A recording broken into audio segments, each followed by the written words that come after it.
Good afternoon and welcome to February 7th on Radio Row Super Bowl 58, where the San Francisco 49ers are slated to run up against the Chiefs. We are excited as we talk about running up and blocking into people and tackling life's problems to have Eric here with us to talk about Same Here Global. Eric, I want you to introduce yourself, talk about the work you're doing. I really want to ask you about the problem that you saw. Yeah, I didn't see much of a problem when I was working in professional sports. I think that's the interesting thing about it. And I think most people in society don't see a problem because they see it as a them problem. We have more and more athletes talking about it than ever before. We're here at Super Bowl, and you're probably having more people walking around talking about mental health. That's a great thing. The problem is the backdrop of how this topic has been positioned is, well, Dak Prescott had a brother who died by suicide. Okay, that's suicide. Ryan Leaf had addiction issues. Okay, that's addiction. Okay, Hayden Hurst himself had a suicide attempt. Anxiety and depression. That's anxiety and depression. And the problem is when we look at mental health through the lens of disorder, and we have more and more people come out with their story, but their story, and in fairness to the athlete, it's not necessarily the way the athlete tells their story, it's the way the media tells the athlete's story.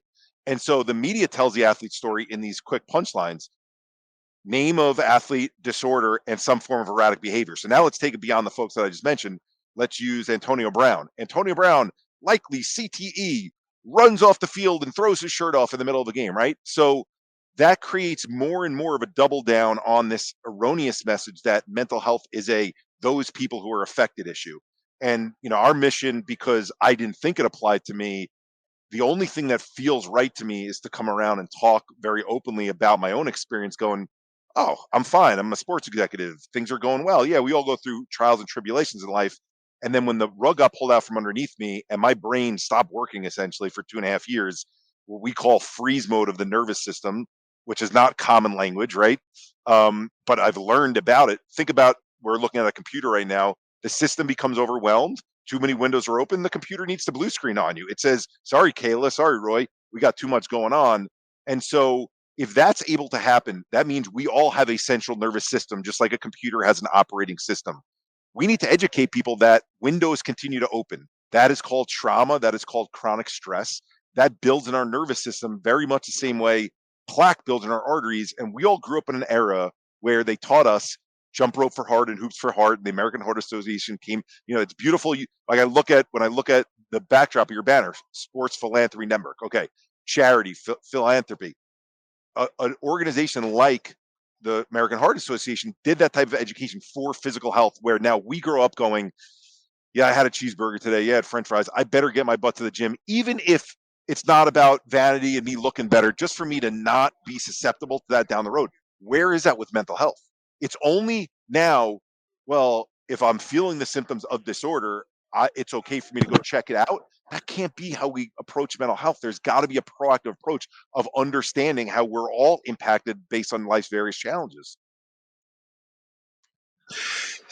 You talk about what everybody goes through. And I think one of the things that's hard with mental health is that invisibility factor, right? If somebody's walking around on crutches or they've got a big boot on their foot, you can kind of see it, and people give a lot of sympathy for something that's a relatively temporary state, right? Those physical, for the most part, physical injuries like that will heal quickly.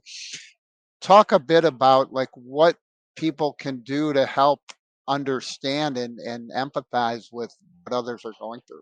You teed me up perfectly off of the comment about freeze mode of our nervous system, because in this binary understanding of mental health, most of us think, I don't have it, I don't have it, I don't have it, until, okay, the criteria in the DSM-5 tells us if I have these 5 symptoms of this list of 20 or more, go on Google, search for what depression is, search for what anxiety is, and do I fit the criteria for it? Now I have it.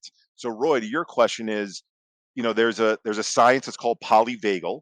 Polyvagal was developed by Dr. Stephen Porges back in the mid 90s, but he's been developing it ever since. When I say developed by, obviously science has always existed, but go back to prehistoric man, right? Like we live in this state of balance between our sympathetic and our parasympathetic nervous system. There's 2 states of our nervous system.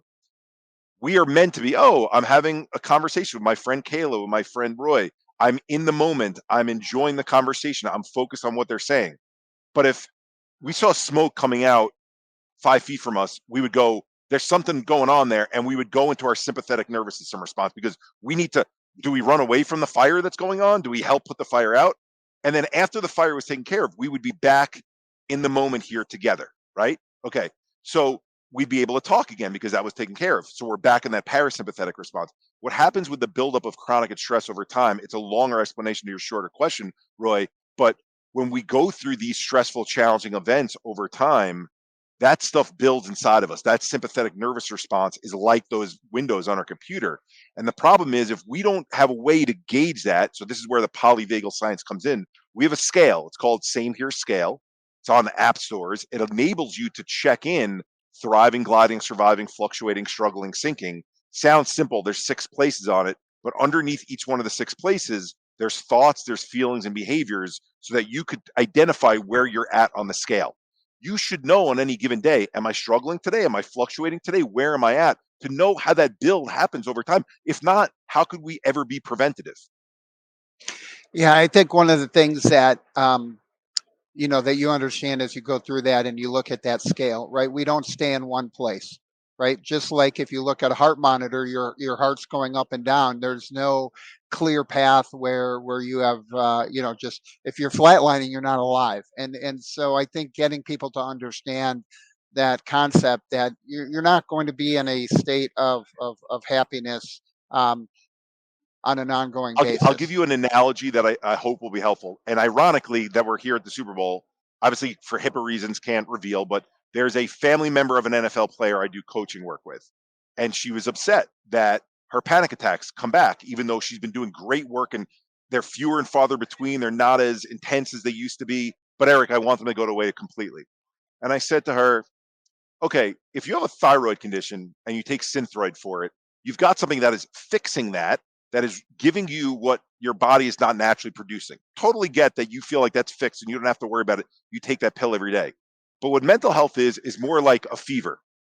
Your body, every so often, the immune system gets beaten up a little bit. You've been traveling around a lot. The virus is too strong, takes you over, and you get the fever because your body needs to beat that virus that's in it. Mental health is the same thing. It's cumulative. It builds. We need to do something about it. We get back to a better place. It's cumulative. It builds. We have this belief that even in that binary system, if you're that person like Hayden Hurst, like someone like a DJ Clark who's got, okay, once I get it under control, I've beat it now. I don't have it anymore. That's not how mental health works. It's not a have it or don't have it. It's something that we're managing our entire lives. So that's something I actually want to talk about, and it's 5 out of 5, right? You and I've had this conversation many times. I've never met anybody who hasn't dealt with trauma. Even the people who look like they have it all together, the perfect houses, the perfect dogs, the perfect kids, and the perfect partner. Nah. Let's talk about 5 out of 5, Eric, okay? Yeah, absolutely. So 5 out of 5, the concept of 5 out of 5 grew out of when I started to feel better. I knew I had sports contacts. And so my thought, I wasn't going to get into this space. So I wouldn't have had the pleasure of meeting with a Kayla and a Roy and having this conversation. I was going to go back and be the selfish guy working in sports and filling up stadiums and arenas. And so I went to the largest nonprofit websites in our country. This was in 2017. It's now 2024. So it's 6.5, 7 years later. And the same messages are still at the top of every single website, every single press release. And it starts off with, according to I'm not going to name the organization or organizations, 1 in 5 people in America have mental illness. The second you do that, you're telling 4 out of 5 people, 80% of the population, you're healthy, fine, normal, okay, there's nothing wrong with you. So to your point about trauma, Kayla, and I give Theo Fleury a lot of credit for it because the man's brilliant. Like he won't talk, he's not going to get up in front of doctors and wow them with this dissertation on how the nervous system is structured. But because he was traumatized so much as a young child, the way that he views the world, whatever you agree with his politics or not, he's very outspoken. His way of understanding how life events impact us is so beautiful. And going back to 2017, he's like, Eric, it's trauma. Everything is trauma. Trauma. Why does a politician, why are they power hungry? Because they're filling a void from trauma. Why does someone have an eating disorder? Because they feel chaotic in their body and they're trying to control the environment that they can around them because they can't control anything else inside their body. We're not helping them heal and learn how to control that chaos that's existing there. And so 5 and 5 is divorce, job loss, breakup, verbal abuse, sexual abuse, bullying, cyberbullying, sickness of loved ones, loss. As you notice, I rattle those off, and that's not to be passive towards how deep those things are and how much they impact each of us. It's to show the list is a mile long of things that we as human beings go through. Those things are traumas. They don't get called traumas because people don't think my head didn't go through a windshield in a car accident, so I never experienced trauma. And now they don't ever do anything. Now, to your point, Kayla, the one thing I want to bring up because it's become very, you know, apparent in my life, and it's sad that I've seen it so much, is now I realize whether it's sharing posts on social media or whether it's mostly what I do in terms of going and presenting in front of people, school age kids or sports teams or corporate offices, I'm one of two things to people, and they're two totally different things when I go to an audience. I'm either the guy who's everyone in the audience can go, whew, all right, he gets it. He understands me. Oh, I'm able to open up and talk about what I've been through spill that also. coffee all over the He's fucking not floor. just talking about disorder. He's talking about the stuff. Okay. I now he sees me, but I'm also this other thing to people, which is funny that Roy's shaking a can right there that's got a mirror on it. I'm a Yeah, mirror man to people. And when you are open about your stuff, because you're not talking about it through the lens of disorder and you're talking about the things you've been that's through, right. they hear your story and they go, he's telling a piece of my story. And I don't like that because he's making me have to face my stuff. What I say to everyone who hears that comment, I'm not doing it to upset you. I'm not doing it to make you uncomfortable just for the sake of making you uncomfortable. I'm doing it because this stuff builds in us, whether you're going to address it or not. Yeah, And so if I don't tell this story in this way and I don't relate to you, even though you're feeling uncomfortable during it, you're never going to do anything about it. So the more I keep sharing it, probably ad nauseum, people hear my story. Oh, we've heard Eric talk about the 2.5 years and all that stuff. You need to keep sharing so more and more people go, that is me. I do need to do something. I don't want that stuff to build inside me over time. that's right. Well, Eric, thank you so much for jumping on with us. We know that the depth of the work that you're doing is incredible, and you're setting a standard and giving people an understanding that they're not alone. You know, when you talk about same here, right? I think one of the things that we've seen in the mental health area is so many people feel alone, right? That there's no hope, there's no possibility, there's no way for them to recover from what they're going through, and nobody else has been through that. And so just knowing that there's a community out there with people like you leading that charge and helping understand that. So I'm going to turn it over to Kayla to close things out here.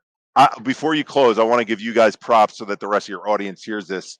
I've had individual conversations with Kayla and with Roy separately, and you're both of your genuine interest in this topic shines through. It's not something that because you're a sports philanthropy network, okay, here's another group that's doing something in the cause related space. Let's give them a platform or let's show them more.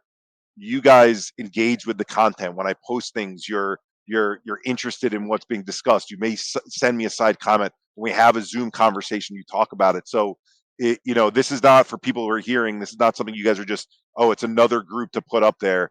I hope everyone knows the great work that you guys are doing and that it does really matter to you. Thank you. And to your point, Eric, I want to thank you for normalizing 5 out of 5.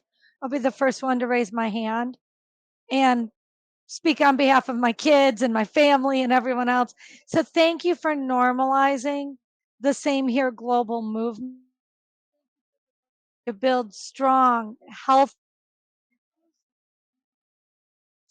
inclusive communities Yep. where it's Yeah. okay to not be okay. And thank you most of all for creating hope and possibility through your experience in sports and in life. Thank you.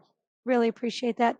I'm Kayla Bradham with Roy Kessel Sports Philanthropy Network, here with Eric and the Same Here global movement to normalize mental health. Thanks, Eric. Thank you too. Thank you. Cool. Awesome. Thank you guys so much.